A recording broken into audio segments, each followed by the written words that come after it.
만남이라는 얘기를 할 때 우리가 미소를 짓는 이유는 모든 만남은 우리에게 소망을 주기 때문에 그렇습니다. 만나면 설레이고 만나면 기대가 되고 만나면 소망을 갖게 되기 때문에 그렇습니다. 오늘 이 귀한 만남을 주제로 말씀을 나누게 될 터인데, 이 만남이 설교 제목으로 머물지 않고 여러분 가슴속으로 들어가서 그 만남이 확신이 되고 그 만남이 결단이 되기를 주의 이름으로 축원합니다.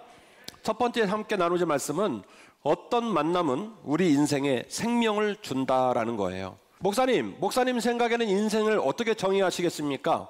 목사님 목회를 쭉 해오는 노정 속에서 목사님이 깨달은 인생은 뭡니까? 라고 묻는다면 여러 가지 말을 할 수 있겠지만, 저는 첫 번째 드리고 싶은 말씀은 인생은 만남의 복이다, 이 말씀을 드리고 싶어요.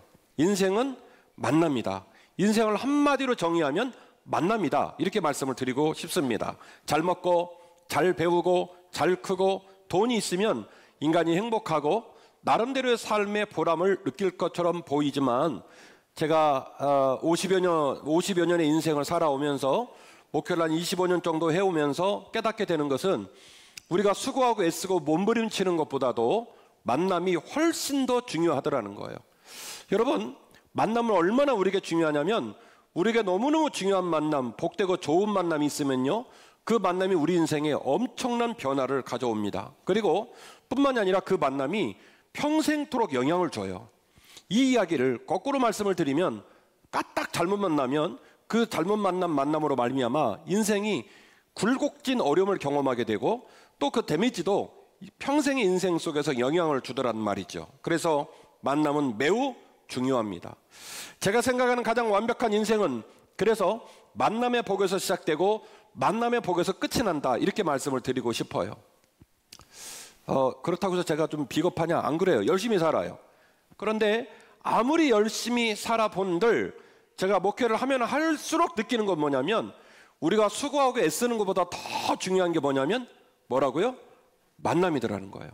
좋은 만남, 너무너무 소중한 만남은 그 만남을 통하여 우리의 삶을 너무너무 풍요롭게 하고 우리의 삶의 마지막까지도 너무나 거룩하고 행복한 영향을 주더라는 거예요. 그래서 만남이 너무 중요하다, 이 말씀을 드리고 싶은 거죠.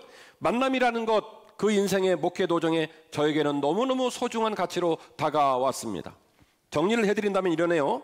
부모와의 만남은 우리에게 삶을 생각할 수 있는 시작을 선물로 줍니다. 동의하시죠? 우리 부모님이 계시지 않았다면, 우리 부모님이 나를 가슴에 품지 않았다면 우리는 삶을 시작조차도 못 해봤을 거예요. 나라는 존재가 이 세상에 있는 것은 내 부모님이 주신 선물이구나. 부모님이 계시지 않았다면 나는 삶을 시작조차도 못 해봤을 겁니다. 선생님과의 만남은 인생을 살아낼 수 있는 지식을 선물로 주는 귀한 만남입니다.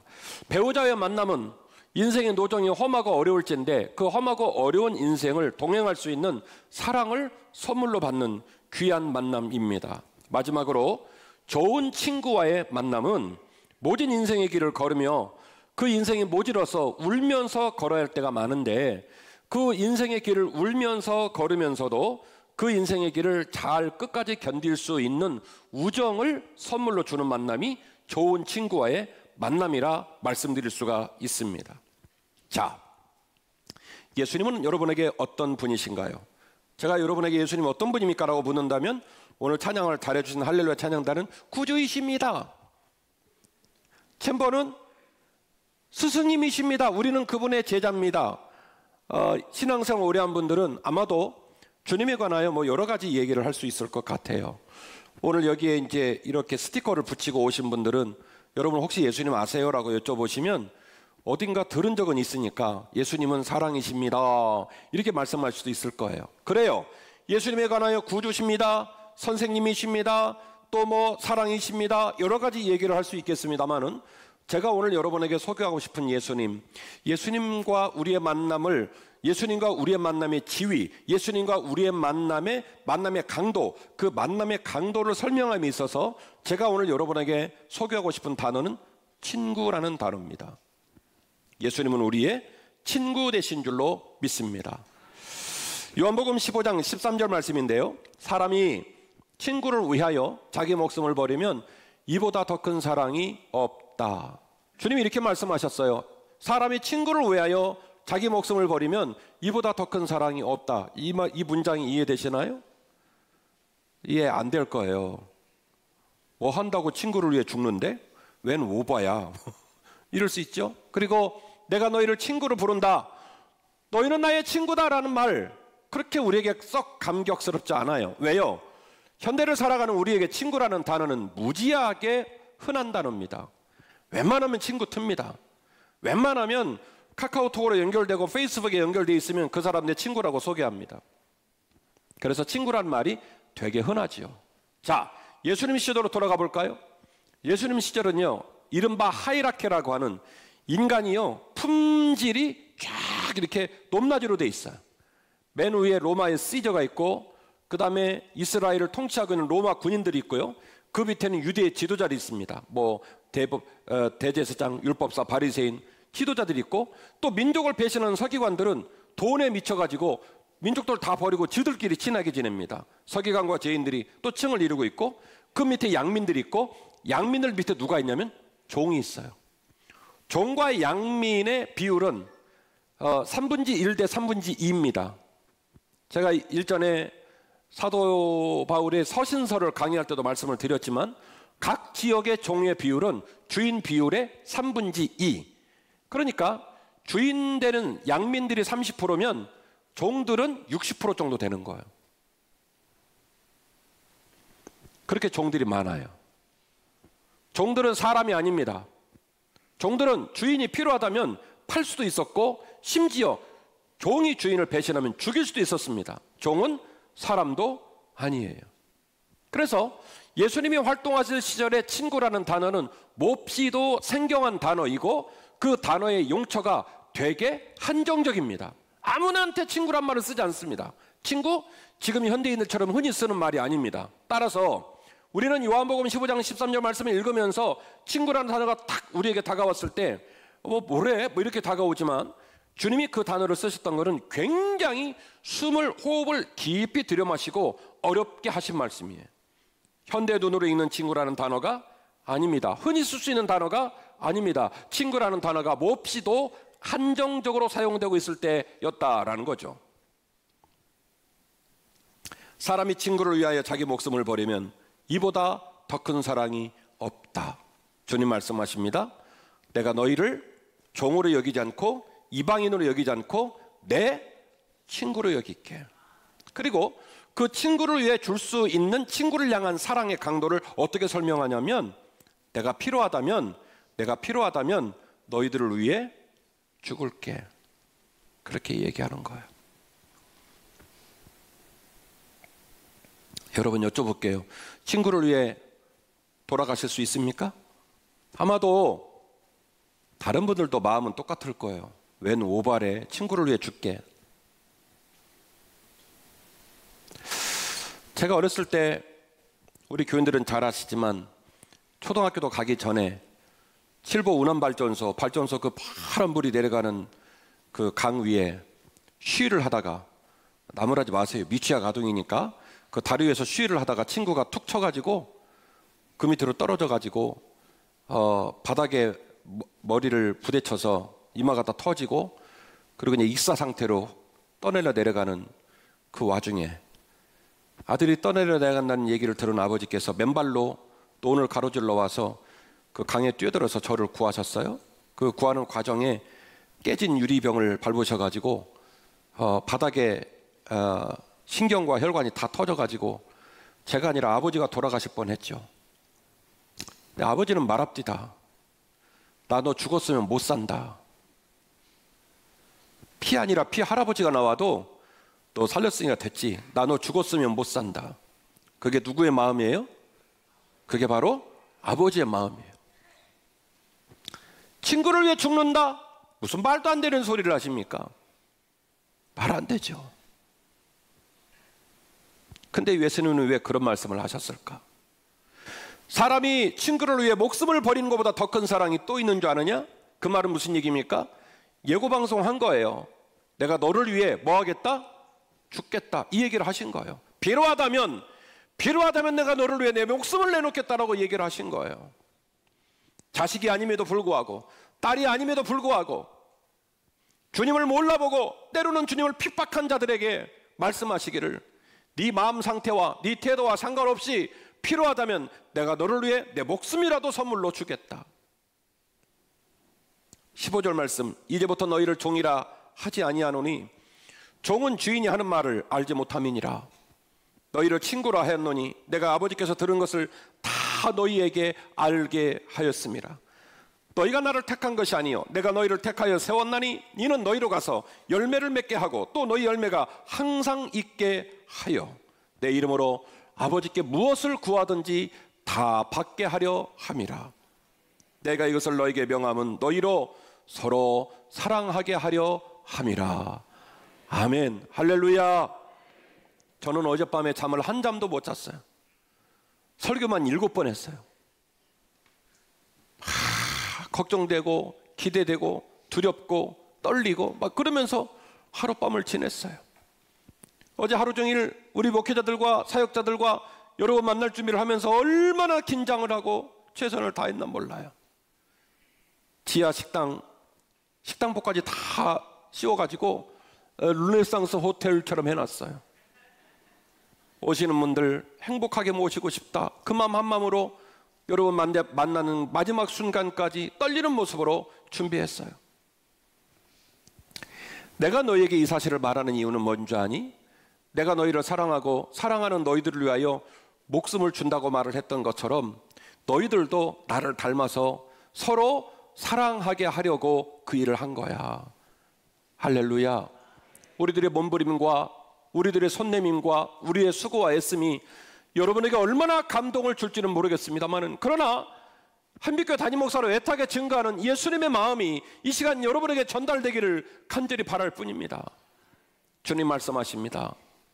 네가 나를 몰라줘도, 네가 나를 못 깨달아도 내가 너를 먼저 사랑했고 내가 너를 종이라 부르지 않고 필요하다면 너를 위해 목숨을 줄게. 자, 그렇다면 주님은 왜 우리가 알아들을 수 없는 이 말을 하셨을까? 아까 제가 그랬잖아요. 주님은 우리하고 부자지간이 아니라고. 부자지간 정도나 돼야 생각해볼까 싶은 목숨을 주겠다는 말씀을 왜 하셨을까? 그 이유는 인간이 죄인이기 때문에 그렇습니다. 인간은 죄인이며 세상은 죄인인 인간 때문에 죽어가고 있습니다. 과연 예수님이 죽겠다고 말씀하신 이유는 뭘까?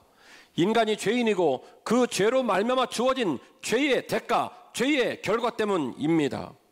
로마서 3장 23절, 모든 사람의 죄를 범하였음에 하나님 영광에 이르지 못하였나니 그리스도 예수 안에 있는 성령으로 말미암아 하나님께서 은혜로 값없이 의롭다 하심을 얻은 자가 되었느니라. 할렐루야. 모든 사람은 죄를 범하여서 누구도 하나님의 영광에 이를 수 없지만 주 예수 그리스도의 은혜로 값없이 의롭다 하심을 얻은 자가 되었느니라. 할렐루야. 이것이 예수님의 일방적 사랑이에요. 우리가 주 앞에서 의롭다 하심을 얻고 우리가 주 앞에서 하나님을 바라보고 우리가 주 앞에서 예배할 수 있는 이유는 우리들의 의와 우리들의 바른과 우리의 수고와 애씀 때문이 아닙니다. 하늘에 계신 아버지께서 예수 그리스도를 이 땅에 보내시고 그분께서 우리를 사랑하시되 끝까지 사랑하셔서 네가 나를 알아보든 네가 나를 못 알아보든 나는 너를 사랑할 거다. 내 삶 가운데서 너를 품고 끝까지 너를 지킬 것이다.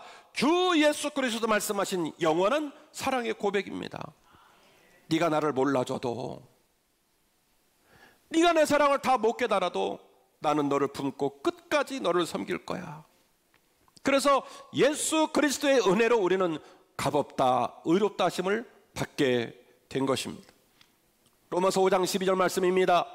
그러므로 한 사람으로 말미암아 죄가 세상에 들어오고 죄로 말미암아 사망이 들어왔나니 이와 같이 모든 사람이 죄를 지었으므로 사망이 모든 사람에게 이르게 되었느니라.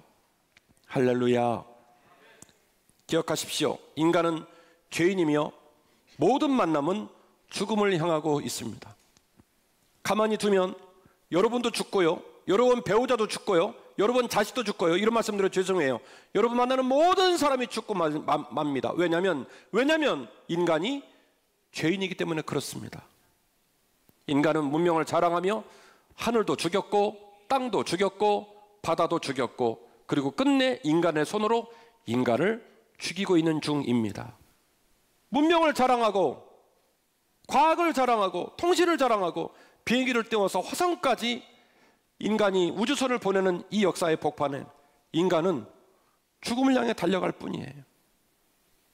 교만하고 자랑하고 멀쩡한 것처럼 말하지만 죄송합니다, 죄송합니다, 죽음을 향해 달려가고 있을 뿐이에요.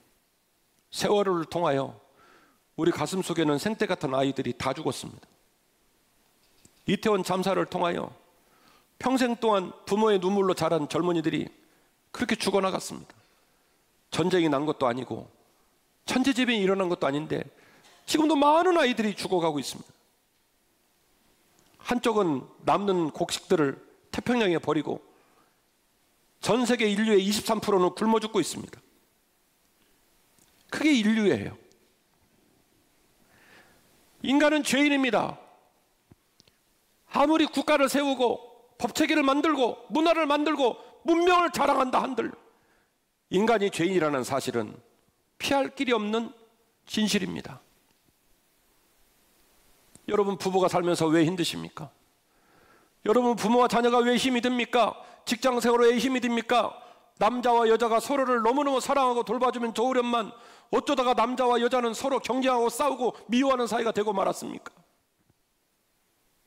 시간이 가고 문명이 발달해도 많은 사람들은 사는 게 행복하지 않다고 말하는 어이없는 세상을 살고 있습니다. 정신과병은 수많은 환자로 미어 터지고 있고 우리 주변에는 정신이 망가지고 마음이 망가지고 공황장애, 대인기피증 수많은 이 마음의 질병으로 말미암아 밥을 먹고 있고 옷을 입고 있고 멀쩡한 집에 살아도 살기가 어려울 정도로 공포심을 느끼는 많은 사람이 점점점 늘어가고 있는 이 어이없는 세상을 살면서 언제까지 우리가 인간을 사랑하고 언제까지 우리가 인간에게 기대를 할 수 있을까요? 인간은 뼛속까지 죄인이에요.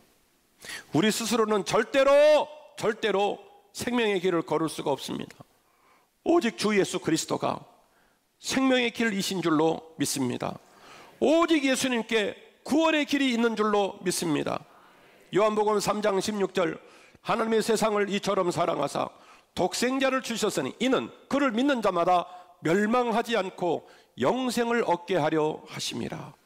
하나님이 그 아들을 세상에 보내신 이유는 세상을 심판하려 하심이 아니요 그로 말미암아 세상이 구원을 받게 하려 하심이라. 할렐루야. 하나님이 세상을 이처럼 사랑하사 독생자를 보내셨어요. 그리고 그 독생자 예수 그리스도께서 우리를 위해 죽기까지 순종하셨어요. 여러분, 우리가 알고 있는 어떤 신이 우리가 들어서 알고 있는 어떤 신이 인간에게 내가 너를 위해 목숨 줄게, 내가 너를 친구로 여기고, 여러분 우리가 들었던 어떤 신이 인간을 감히 신 옆에 있는 인간을 친구로 격상을 시키는 신이 어디 있습니까? 그리고 말하기를 내가 너를 친구로 부르는 이유가 있는데 내가 너를 친구로 불러서 너를 위해 대신 죽으려고 친구라고 부른 거야. 내가 너 오늘 이후로 친구라고 부를게. 그리고 필요하다면 너를 위해 죽을게 라고 말하는 신이 어디 있냔 말이에요. 주님께서 당신의 사명을 그렇게 표현하시고 당신의 그 길을 걸어가신 이유는 하나입니다. 당신의 아버지, 하늘에 계신 아버지께서 예수 그리스도를 죽음의 목적을 가지고 이 세상에 보내신 거예요. 아들아, 네가 가서 죄로 말미암아 죽을 수밖에 없는 인류를 위하여 네 목숨을 대속의 제물로 주고 그 백성을 살리라. 그래서 하나님께서 세상을 이처럼 사랑하사 독생자 예수를 보내신 거예요. 그러면 당사자인 주님은 뭐라고 말씀하셨을까요?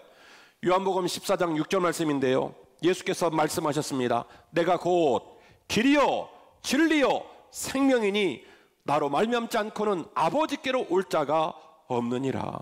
할렐루야. 내가 곧 길이요 진리요 생명이니 나로 말미암지 않고는 아버지께로 올 자가 없다. 제가 얼마나 바본 줄 아십니까? 예배당이 꽉 차서 앉아있고 여러분 가슴에 이렇게 스티커를 붙이고 앉아있는 생전 처음 보는 여러분을 보면서 지금 가슴이 벌렁벌렁해요. 너무 좋아요. 요즘 같은 시절에 기독교가 개독교다 어쩌다 이런 말을 하는 이 시절에, 코로나가 아직도 끝나지도 않은 이 시절에 오란다고 오신 여러분들은 기적이요. 그래서 너무 귀한 거예요. 그리고 제 가슴 속에 있는 살아계신 예수님, 제 인생을 지금까지 이끌어주신 예수님, 앞으로도 이끌어가실 예수님, 그 예수님이 여러분 가슴 가운데 들어가기를 간절히 원할 뿐입니다. 때가 곧 길이요 진리요 생명이니 나로 말미암지 않고는 아버지께로 올 자가 없다. 로마서 10장 9절 말씀입니다. 네가 만일 너의 입으로 예수를 주로 시인하면 또 하나님 아버지께서 그를 죽은 자 가운데 살리신 것을 네 마음속에 믿으면 너는 구원을 받게 될 것이다. 사람이 마음으로 믿어서 의에 이르고 입으로 시인하여 구원에 이르게 되는데, 성경이 이르되 누구든지 그를 믿는 자는 부끄러움을 당하지 아니하리라 말씀하셨기 때문이다.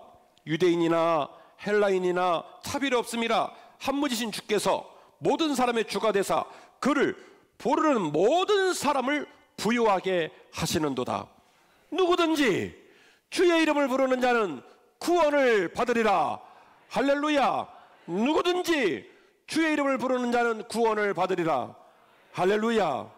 할렐루야. 누구든지 주의 이름을 부르는 자는 구원을 받을 것이다.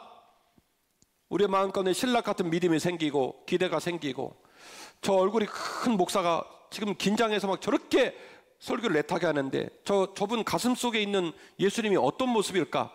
내가 이 교회를 다니면서 저분이 저렇게 애달파하는 그 예수님 만날 수 있을까 하는 이 기대가 들으셔서, 그 주 예수 그리스도의 이름이 여러분 가슴 속에 들어갈 수만 있다면 주 예수 그리스도를 부르는 자는 반드시 구원을 받게 될 줄로 믿습니다.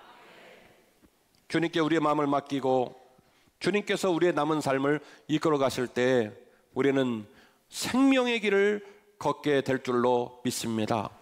수고하고 무거운 짐진 자들아 다 내게로 오라.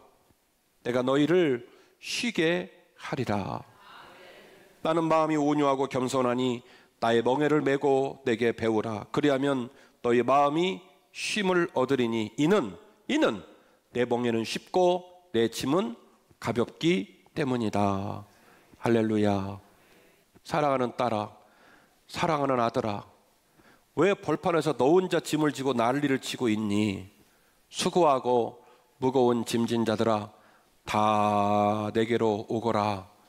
내가 너희를 쉬게 할 것이다.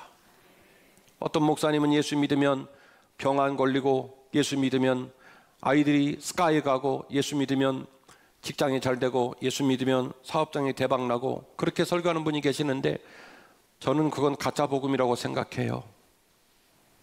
인생 고난과 시련이 90%입니다. 그리고 다행인 건 10% 정도 웃을 날도 있고 행복할 날도 있고 보람 있는 날도 있는데, 참 감사한 것은 그 10%가 90%를 이겨요. 그러니까 사는 거예요. 인생은 원래 무거워요. 오늘 예배를 드리고 우리가 집으로 돌아가서 또 살아갈 인생 무겁고 어렵겠지요. 주님이 말씀하십니다. 얘들아, 원래 인생은 무거운 거지만 네 인생의 짐 너 혼자 지지 말고 나랑 나눠서 지자. 너 혼자 지고 걸어가면 힘이 들어 다리가 후들거리고 눈물이 나지만 네 짐 나랑 나눠서 지면 아마도 질만 할 거야. 할만 할 거야. 그러니 너 남은 인생은 나랑 같이 가보지 않겠니? 네가 나와 함께 지낼 수 있다면 내 멍에는 쉽고 내 짐은 가볍기 때문에 너 할 수 있을 거야. 아들, 딸, 힘내. 내가 있잖아. 내가 같이 갈게. 그 주님의 목소리가 여러분 귀와 여러분 마음에 들려질 수 있기를 간절히 원합니다.